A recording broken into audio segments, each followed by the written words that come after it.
Israël aimait Joseph beaucoup plus que tous ses autres fils. Ok. Car il l'avait eu dans sa vieillesse. Il lui fit une tunique splendide. Ses frères virent que leur père le préférait à eux tous. Alors ils le prirent en règne. Et ils ne pouvaient plus lui parler aimablement. Continue. Joseph fit un rêve et le raconta à ses frères, qui ne l'en détestèrent que davantage. Il leur dit, en effet, écoutez, je vous prie. Écoutez, je vous prie. Ce songe que j'ai eu. Ce songe que j'ai eu. Nous étions en train de lier des gerbes dans les champs. Soudain, ma gerbe s'est dressée et elle s'est tenue debout. Les vôtres se sont placés autour d'elle et se sont prosternés devant elle. Ok. Ses frères lui dirent, prétendrais-tu que devenir notre roi et nous gouverner? Ok. Et ils le détestèrent le plus belle à cause de ses songes et de ses propos. Ok. Il eut encore un autre rêve.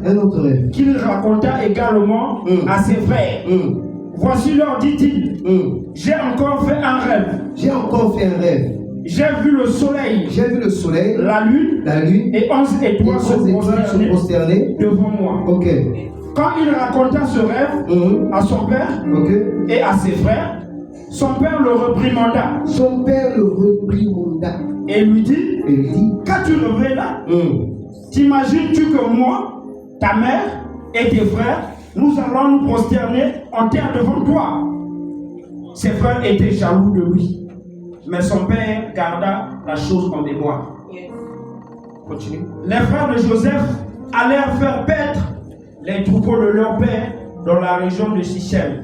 Dans la région de quoi? Sichem. J'aimerais que tu répètes souvent tous avec moi. La région de Sichem. Ok, continue. Israël dit à Joseph, tes frères font paître les troupeaux à Sichem. Va, je veux t'envoyer vers eux. Joseph répondit, j'y vais. Son père lui dit, va voir comment se portent tes frères et comment vont les troupeaux. Tu m'en rapporteras des nouvelles. Ok. Il l'envoya donc depuis la vallée d'Hébron. Et Joseph se rendit à Sichem. Un homme l'y rencontra. Un homme fait quoi? L'y rencontra. Alors qu'il errait dans la campagne. Il faisait quoi? Il errait dans la campagne. Il lui demanda, que cherches-tu? Je cherche mes frères, lui dit-il. Peux-tu me dire où ils font paître leur troupeau? Ils sont partis d'ici, lui répondit l'homme. Et je les ai entendus dire, allons vers Dothan. Joseph partit donc à la recherche de ses frères et les trouva à Dothan. Ceux-ci l'aperçurent de loin. Avant qu'il ne soit près d'eux, ils complotèrent de le faire mourir. Voilà le maître rêveur qui arrive, se dirent-ils. Amen. On va s'arrêter là, c'est trop long. Je vais juste introduire, que Dieu m'aide à dire quelques paroles ou quelques minutes. Est-ce que tu peux t'asseoir? Ne le donne pas. Parce que ce que je veux te dire, c'est ce qui vient de m'aider, c'est la pensée de Dieu que tu vas retenir pour toute l'année 2024.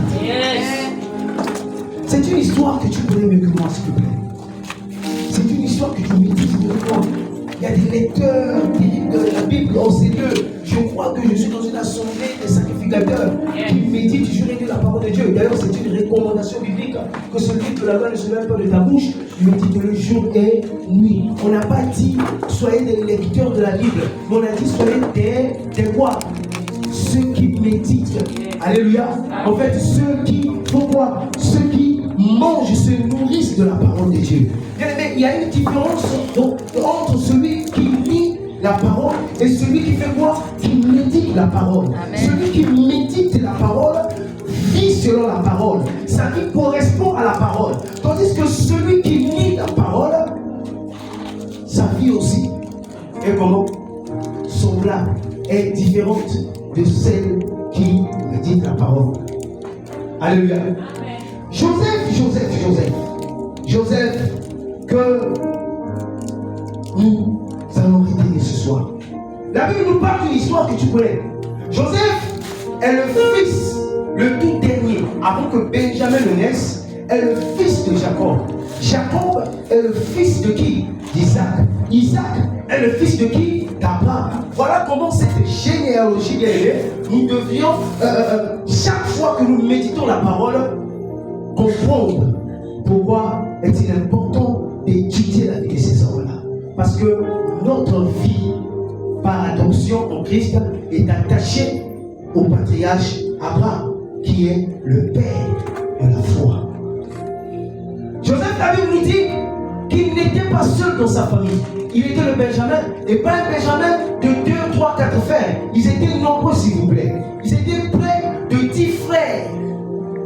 Mais la Bible nous signale qu'il était le plus aimé de tous les enfants de son père, parce qu'il était comment? Le plus jeune.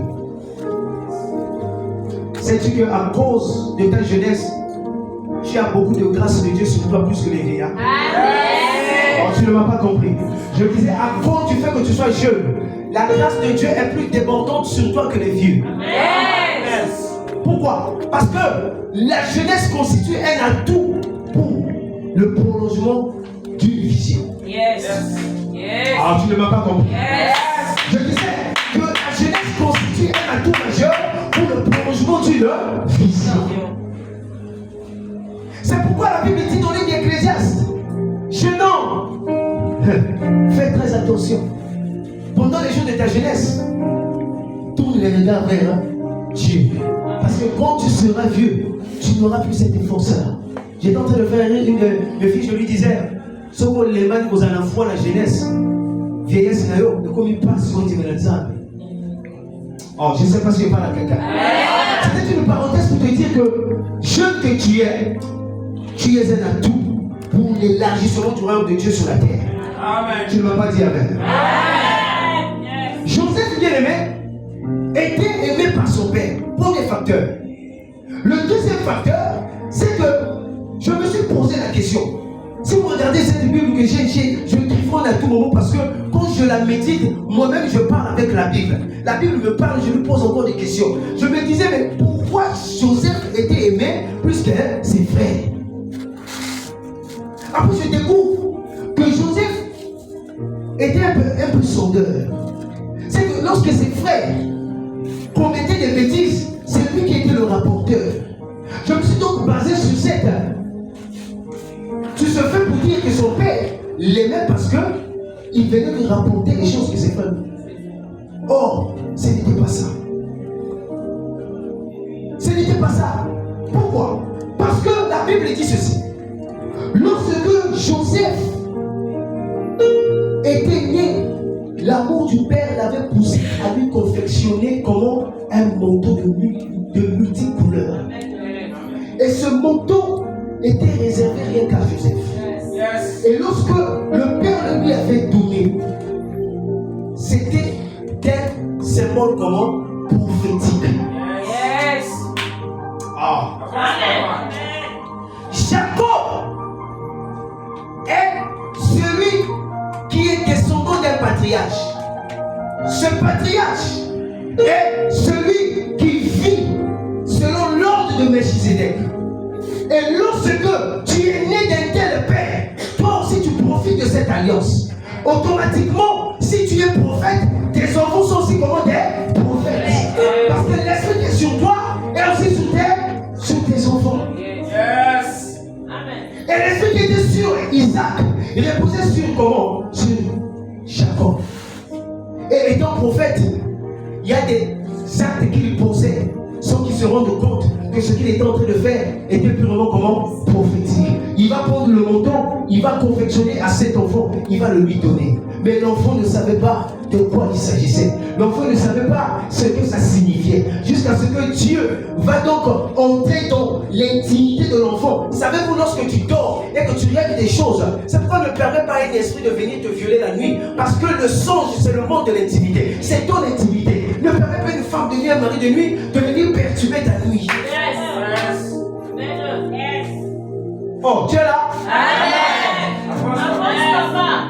C'est ton intimité. Aïe, aïe, aïe, aïe, aïe. C'est ton intimité. Ton intimité, c'est ce qui est invisible. Ton intimité, c'est ce que les gens ne voient pas. Ton intimité, c'est ce que les gens ne connaissent pas. de toi, tu n'es plus sacré. Aïe, aïe, aïe, aïe. Tu n'es plus mystique. Tu n'es plus surnaturel. Tu n'es plus mystérieux. Les frères de Joseph pouvaient l'haïr de l'extérieur. Mais il y a une chose qu'ils ne pouvaient pas faire. C'est l'interdiction formelle de son intimité. Dieu est venu le rencontrer dans son intimité. Il est venu donner deux révélations. Deux révélations bien-aimées. Il y a des gens aujourd'hui, toute l'année, qui ont prié, Seigneur, change ma vie, change ma vie, change ma vie, change ma vie, change. Seigneur, parle-moi, parle-moi, parle-moi. Dieu t'a parlé plusieurs fois. Dieu t'a montré plusieurs fois. Qu'as-tu déjà fait de ce que Dieu t'a dit depuis janvier 2023? Dieu t'a révélé des choses, hein? Dieu t'a dit des choses, hein? Mais qu'est-ce que tu as fait des choses que Dieu t'a dit, que Dieu t'a montré? Deux seulement ont suffi pour que Joseph soit paniqué, pour que Joseph soit troublé, pour que Joseph ne puisse plus se contenir, jusqu'à aller même dire auprès de ses frères, parce que ses frères ne constituaient pas pour lui un obstacle. Vous savez comment j'ai su que Joseph n'était pas rapporteur? Vous savez comment j'ai su que malgré qu'il venait parler de ce que ses frères faisaient auprès de leur père, que Joseph aimait ses frères? C'est lorsqu'il a eu ce songe qui annonce qu'il serait un grand homme, il est venu le partager avec ses frères. Amen. Alléluia. Il ne l'a pas caché. C'est qu'il n'avait aucune rancune avec ses frères. C'est que tout ce que ses frères lui faisaient ne lui disait absolument rien. C'est que lorsqu'il venait dire chez papa qu'Inter a fait ceci, c'était seulement pour que lui n'étant pas dans la capacité de les redresser, que le père le fasse à leur place, à sa place. C'est que c'était un amour qu'il manifestait envers ses frères. Écoute-moi, en cette année 2024, change la manière de vivre avec tes frères et tes soeurs. Si vous n'avez pas la même longueur de compréhension, ce que tu ne peux pas leur dire, va le dire dans la prière devant Dieu.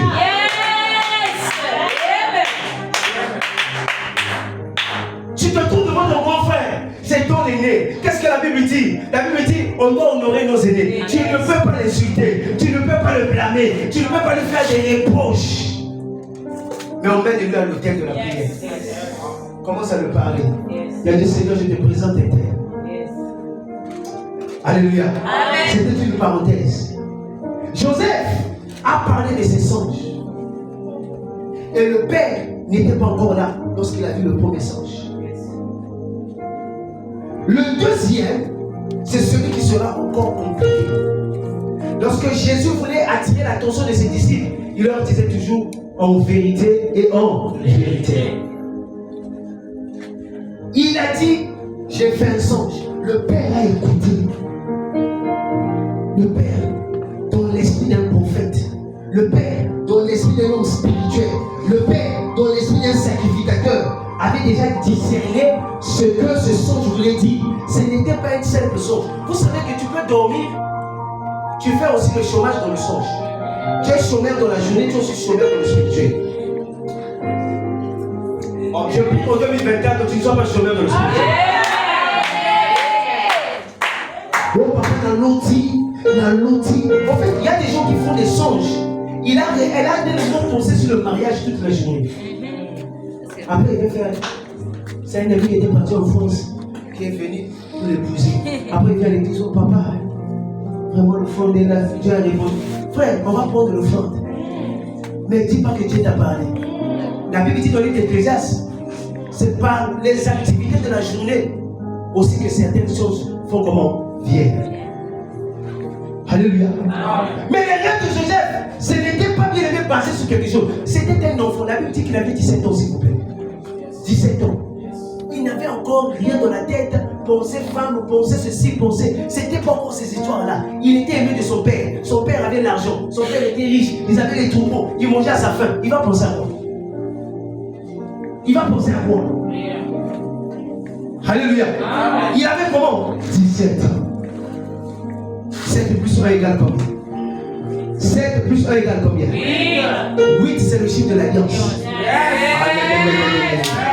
C'est là où Dieu a tourné que Joseph est atteint comment? 17 ans. En d'autres termes, dans l'éternité, il n'avait pas 17 ans, il venait d'avoir comment? 8 ans. Et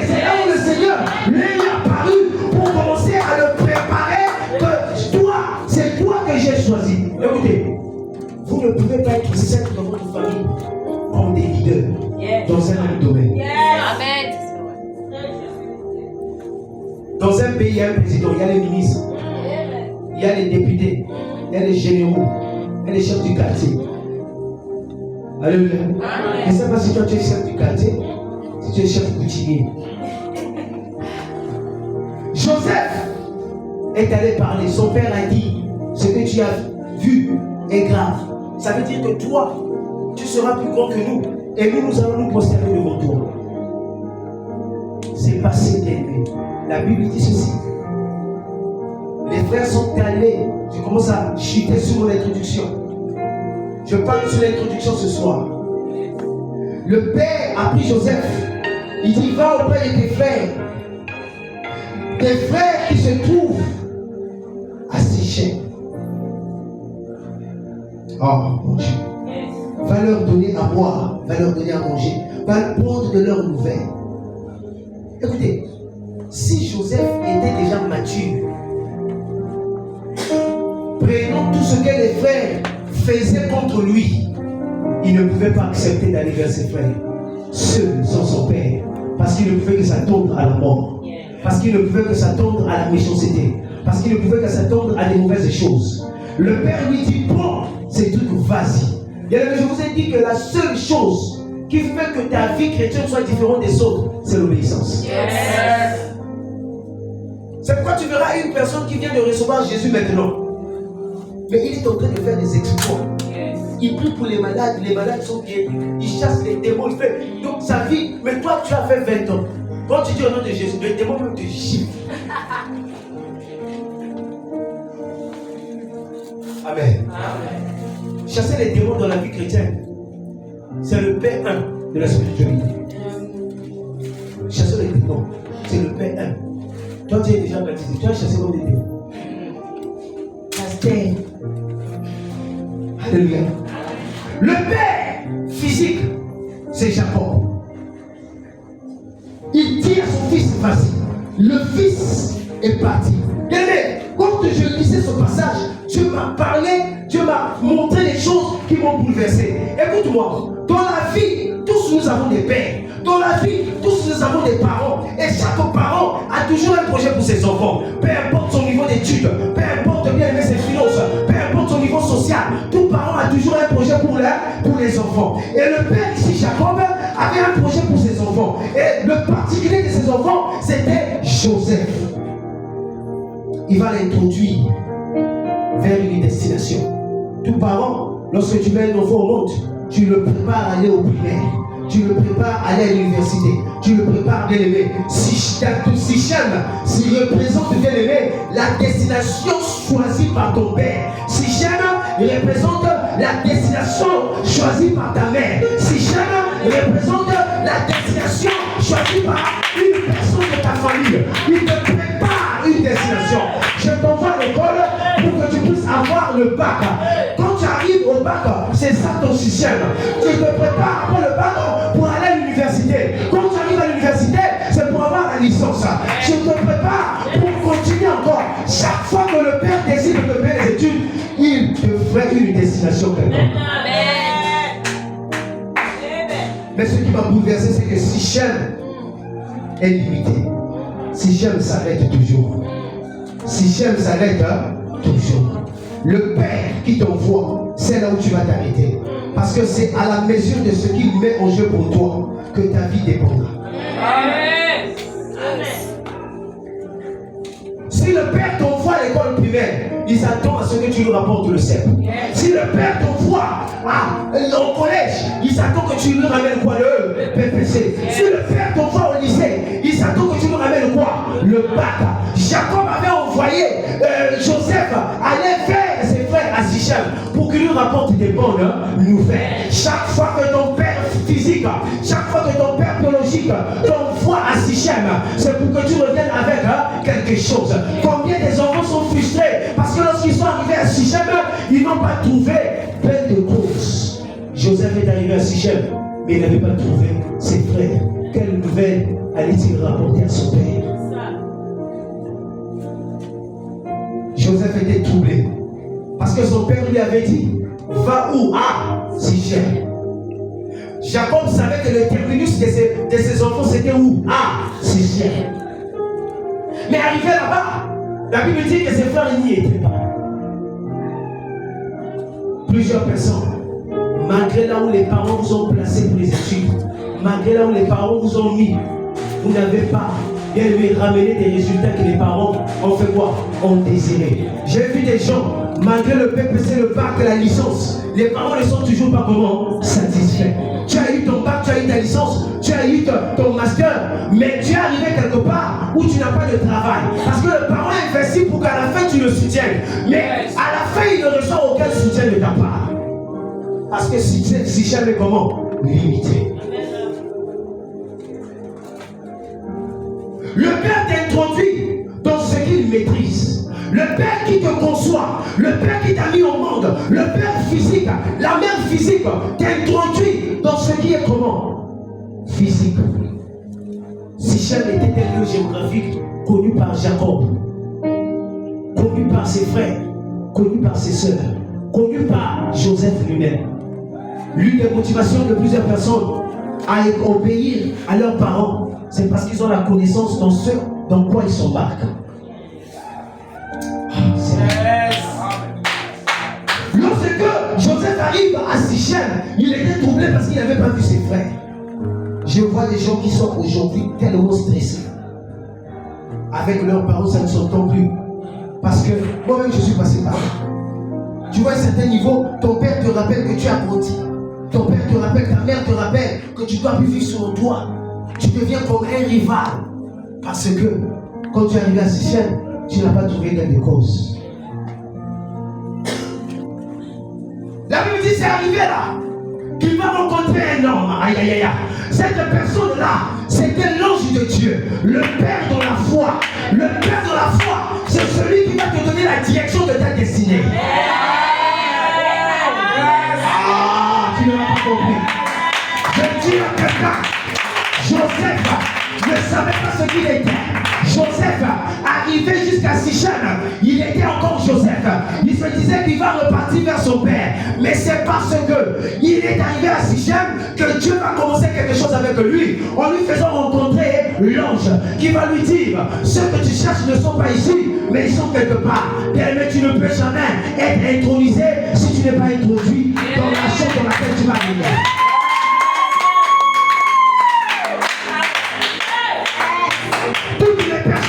Qui veulent régner ne doivent pas sauter l'étape de l'introduction. Il faudrait d'abord qu'on t'introduise. Aïe aïe aïe, il faudrait qu'on fasse quoi? Qu'on t'introduise. Le Père dans la foi va te prendre de là où ton père physique s'est arrêté pour t'introduire dans ta destinée. J'ai introduit un enfant dans ta destinée.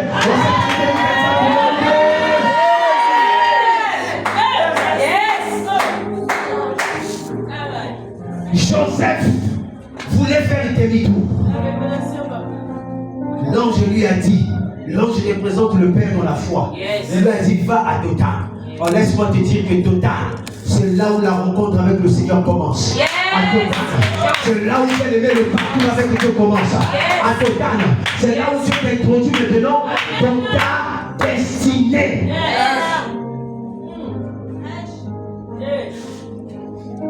Alléluia. C'est à Dothan que bien-aimé va commencer le processus du détrônement. Dieu a commencé à détrôner Ruben devant Joseph. Dieu a commencé à détrôner Judas devant Joseph.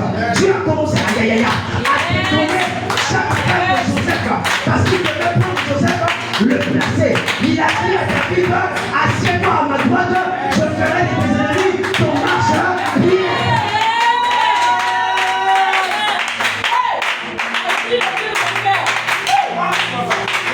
Il a dit à Joseph: va à Dothan. Il est arrivé à Dothan, il a vu ses frères. Ah, ce qui m'étonne, c'est que ses frères, en le voyant depuis de loin, l'ont célébré sans le savoir. Ils ont dit: voici le faiseur des songes. Ah, on sait qu'elle est 2024. Il te prend, voici le faiseur des songes. Voici le faiseur des miracles. Voici le faiseur des songes.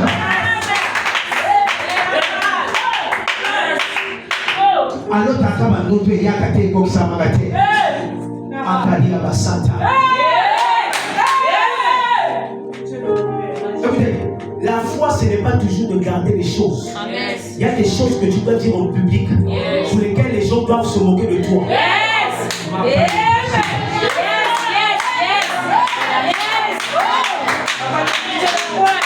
Écoute, chaque fois que j'étais en classe à Montesquieu, dans la classe, je disais à mes amis, Dieu m'a révélé une église qui va s'appeler Goshen.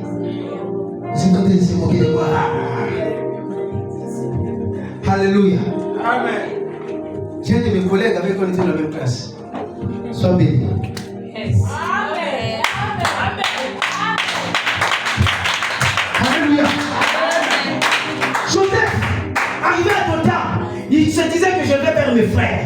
Il y a des choses que Dieu ne peut pas te révéler maintenant. Parce que tu as encore l'incapacité de maîtriser tes sentiments. Tu as encore l'incapacité de maîtriser tes sentiments. Tu n'arrives pas à te maîtriser devant ton père. Tu n'arrives pas à te maîtriser devant ta mère. Lorsque tu vas atteindre le niveau de la maîtrise pour donner place à Jésus, c'est là où Dieu veut commencer à faire à te montrer des choses comment importantes. Lorsqu'il est arrivé, ils ont dit, voici le faiseur des songes. Je ne sais pas quand tu arrives chez tes oncles, chez tes amis, on t'appelle comment? C'est ça.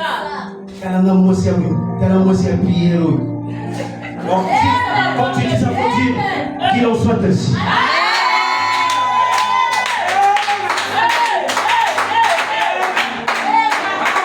Alléluia.